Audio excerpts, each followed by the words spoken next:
નમસ્કાર મિત્રો, ration card ધારકો પીએનબી ડિજિટલ રૂપી એપમાં તમારે રજિસ્ટ્રેશન કઈ રીતે કરવાનું, જેમાં તમારે આવતી એરરો, વેરિફિકેશન, મોબાઈલ નંબરને લઈને તમારી જે મૂંઝવણ છે તે સાથે સાથે રજિસ્ટ્રેશન બાદ જે છે તમારું ડિજિટલ કૂપન મેળવી તમે જે છે ક્યુઆર કોડ સ્કેન કરી કઈ રીતે રેશન મેળવી શકો તેના વિશેની તમામ માહિતી આપણે આજના વિડીયોમાં જોવાના છીએ. તો વિડીયો છેલ્લે સુધી જુઓ અને જો તમે અમારી આ ચેનલ પર નવા હોય તો ચેનલને જરૂરથી સબસ્ક્રાઈબ કરી નાખજો. સૌપ્રથમ મિત્રો, તમારે પ્લે સ્ટોર પર જઈને જે છે પીએનબી ડિજિટલ રૂપી નામની એપ્લિકેશન તમારા ફોનમાં ના હોય તો તમારે જે છે ઇન્સ્ટોલ કરી લેવાની રહેશે.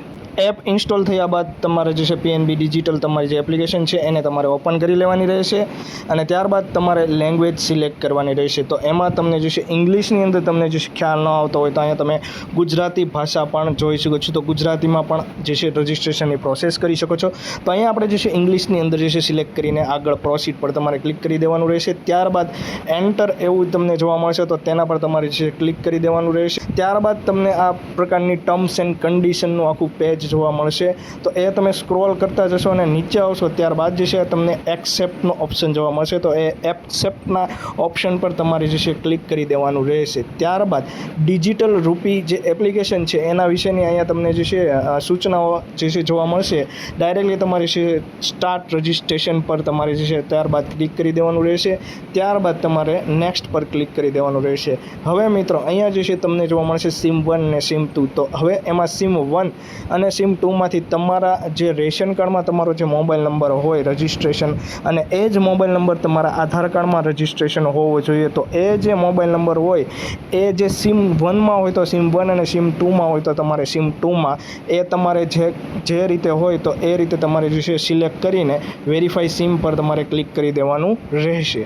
ત્યારબાદ મિત્રો અહીંયા તમે જોઈ શકો છો તમારું SIM વેરિફિકેશન થઈ ગયા બાદ your SIM card has been successfully verified. ત્યારબાદ તમારે કન્ટિન્યુ પર ક્લિક કરી દેવાનું રહેશે અને ત્યારબાદ તમે જેમ જે છે ડિજિટલી જે તમારો ફોનપે હોય અથવા તો તમારું જે ગૂગલ પે હોય છે એમાં તમે પેમેન્ટ કરતાં પહેલાં તમે જે છે તમારો પિન નંબર નાખો છો અને ત્યારબાદ જ તમારું જે પેમેન્ટ થાય છે. તો એ રીતનું તમારે અહીંયા પણ પીએનબી ડિજિટલ રૂપીમાં પણ તમારે જે તમારું જ્યારે કૂપન ત્યારે સ્કેન કરશો, જ્યારે તમે રેશનની દુકાને જશો તો ત્યારે તમારે તમારો પિન નંબર એન્ટર કરવાનો રહેશે. તો એ પિન નંબર તમારે અહીંયા સૌપ્રથમ ક્રિએટ કરવાનો રહેશે. તો એના માટે તમારે સેટ એપ પિન પર જે છે ક્લિક કરી દેવાનું રહેશે અને તમારા મોબાઈલમાં જે તમારી ફિંગર હોય અથવા તો તમારો જે પાસવર્ડ હોય એ જે છે એન્ટર કરીને ત્યારબાદ તમે જોઈ શકો છો continue two set your wallet pin. તો એના પર તમારે જે છે ડાયરેક્ટલી કન્ટિન્યુ પર ક્લિક કરી દેવાનું રહેશે અને ત્યારબાદ અહીંયા તમે જોઈ શકો છો ક્રિએટ યોર વોલેટ પિન. તો જેમ તમે ગૂગલ પેની અંદર તમે જે 6 આંકડાનો જે પિન નંબર એન્ટર કરો છો એ રીતના તમારે તમારો અહીંયા જે છે પિન નંબર સેટ કરી દેવાનો રહેશે. તો આ રીતે જે છે પીએનબી ડિજિટલ રૂપીમાં તમારી જે સક્સેસફુલી આ રીતની પ્રોફાઇલ ક્રિએટ થઈ જશે. એટલે કે ઓન બોર્ડિંગ પ્રોસેસ એને કહો કે તમારું રજિસ્ટ્રેશન કહો એ સંપૂર્ણપણે જે છે અહીંયા તમે જોઈ શકો છો તમારા નામ સાથે આખી જે છે તમારી અહીંયા તમે પ્રોફાઇલ પર ક્લિક કરશો તો તમારા નામ સાથે આખી તમારી જે છે પ્રોફાઇલ જે છે એ આખી જે છે તમારી બની જશે. હવે અહીંયા જે છે તમે હોમ પર આવી જશો તો તમને વોલેટ પણ જોવા મળશે. તો અહીંયા વ્યૂ વોલેટ પર તમે ક્લિક કરશો ત્યારબાદ જે છે અહીંયા તમે જોઈ શકો છો અત્યારે જે છે તમને આમાં વોલેટમાં પૈસા જોવા મળી શકતા નથી, પરંતુ તમારું વ્હાઇટ લિસ્ટેડ હશે તો એમાં તમને જે છે તમારા વોલેટમાં જે સબસિડીના પૈસા આવે છે એ જોવા મળશે. હવે તમારે એ પૈસા એ કૂપન જે આવ્યું હોય એ કૂપન વડે તમારે જે છે QR કોડ સ્કેન કરીને જે છે તમારે રાશન કઈ રીતે લેવાનું એ વિડીયોમાં આપણે આગળ જોઈએ. ત્યારબાદ મિત્રો તમે જોઈ શકો છો એ પ્રમાણે એપ્લિકેશનમાં તમારે જે છે ડિજિટલ કૂપન સિલેક્ટ કરી લેવાનું રહેશે.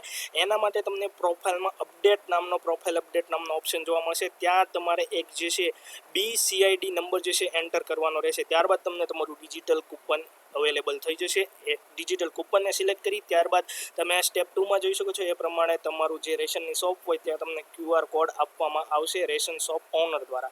તો એને જે છે તમને એપ્લિકેશનના માધ્યમથી સ્કેન કરી લેવાનું રહેશે અને ત્યારબાદ તમે જોઈ શકો છો સ્ટેપ 4ની અંદર જે છે આ રીતે તમે ડાયરેક્ટલી જે છે એપ્લિકેશનના માધ્યમથી રેશનની શોપ પરથી જે છે રાશન મેળવી શકશો. તો આ રીતની આખી પ્રોસેસ રહેશે.